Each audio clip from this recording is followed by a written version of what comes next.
Welcome my friends. आज हम लोग फिजिक्स क्लास 12th का लेसन चैप्टर 2 का हम पढ़ेंगे, ठीक है ना। जो हर साल पूछा जाता है, मोस्ट इम्पॉर्टेंट क्वेश्चन बोर्ड 2019, 18, 17, 20 हर बार यही पूछता है, ठीक है ना। तो इसमें हम सबसे पहले पढ़ेंगे समांतर प्लेट संधारित्र की क्रियाविधि, ठीक है ना। तो इसमें क्या होता है कि उपस्थिति और अनुपस्थिति दोनों के लिए व्यंजक ज्ञात करते हैं, ठीक है ना। तो सबसे पहले हम कोई भी 5 अंक का क्वेश्चन रहेगा तो उसमें ये सबसे पहले डेफिनेशन ही लिखते हैं। तो वो उसमें अगर हम नहीं लिखेंगे तो इसका भी नंबर काट देता है। समांतर प्लेट संधारित्र वह युक्ति है जिसमें आकार या फिर आयतन बिना किसी परिवर्तन के हम उसकी किसी चालक की विद्युत धारिता बढ़ाई जा सकते हैं, अर्थात सी को हम बढ़ा सकते हैं।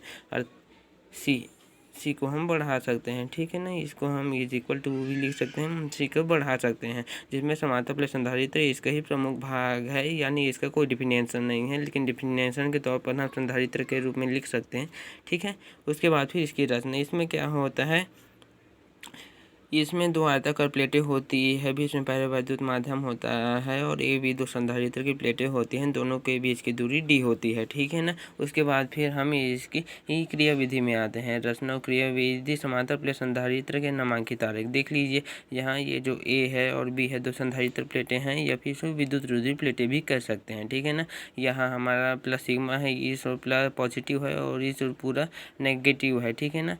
इस पूरा अपन लोगों का नेगेटिव आवेश है, ठीक है ना। पॉजिटिव सी पृष्ठीय आवेश घनत्व और नेगेटिव पृष्ठीय आवेश घनत्व, ये हमें विद्युत क्षेत्र की तीव्रता है। यहाँ पूरा जो ये वे है ना, स्टेट है ना, ये जो अपन का संधारित्र है, संधारित्र प्लेट, यहाँ पर प्लस और यहाँ पर माइनस हो जाता है और ये अर्थिंग है, यानी भू संपर्कित है। देख लीजिए, भू संपर्कित है, ठीक है ना। समांतर प्लेट संधारित्र का धारिता का व्यंजक ज्ञात करना है, ठीक है ना। धारिता का व्यंजक बहुत ही इंपॉर्टेंट रहता है, इसको अब अगर नहीं लिखोगे तो आपके पूरे मार्क्स नहीं आ सकते। तो धारिता का व्यंजक, इसमें क्या होता है, जो अपन का समांतर प्लेट संधारित्र है, सबसे पहले इसको जो भी हमें पता है उसको पॉइंट में लिख देते हैं, नामांकन, इससे भी हमें अच्छे मार्क्स मिल जाते हैं। ए और बी 2 संधारित्र प्लेटें हैं और ई विद्युत क्षेत्र की तीव्रता प्लस क्यू आवेश धनावेश, ठीक है ना। और अगर माइनस आवेश होता, माइनस क्यू भी लिख सकते हैं, माइनस क्यू यानी ऋण आवेश, ठीक है ना।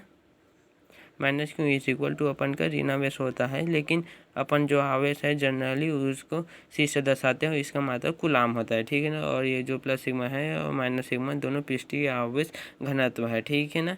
घनत्व है पॉजिटिव और नेगेटिव दोनों, ठीक है ना। पृष्ठीय आवेश घनत्व है ये दोनों। उसके बाद फिर हम आते हैं यहाँ पर, E is equal to sigma upon E zero, ठीक है ना। वो ये होगा हमारा पहला समीकरण। उसके बाद फिर हम जानते हैं कि पृष्ठीय आवेश घनत्व आवेश अपॉन क्षेत्रफल होता है, तो समीकरण 1 में मान रख देंगे। उसके बाद जो ये आता है, ठीक है ना, समीकरण 2, और समीकरण 2 से V is equal to V is equal to E into d होता है, और ई इज इक्वल टू विद्युत क्षेत्र की तीव्रता माना है, ई इज इक्वल टू विद्युत क्षेत्र की तीव्रता माना है, ठीक है ना। तो we is equal to Q upon E zero A upon D upon ए, ठीक है ना। तो इसको अपन लोग गुना जोड़ेंगे घटाएंगे तो क्या आएगा, वी इज इक्वल विभांतर इज इक्वल टू आवेश इंटू दूरी is equal to E zero है, ठीक है ना। उसके बाद फिर धारिता C is equal to Q upon V से, ठीक है ना। जहाँ अपन का क्यों इज इक्वल टू यह आवेश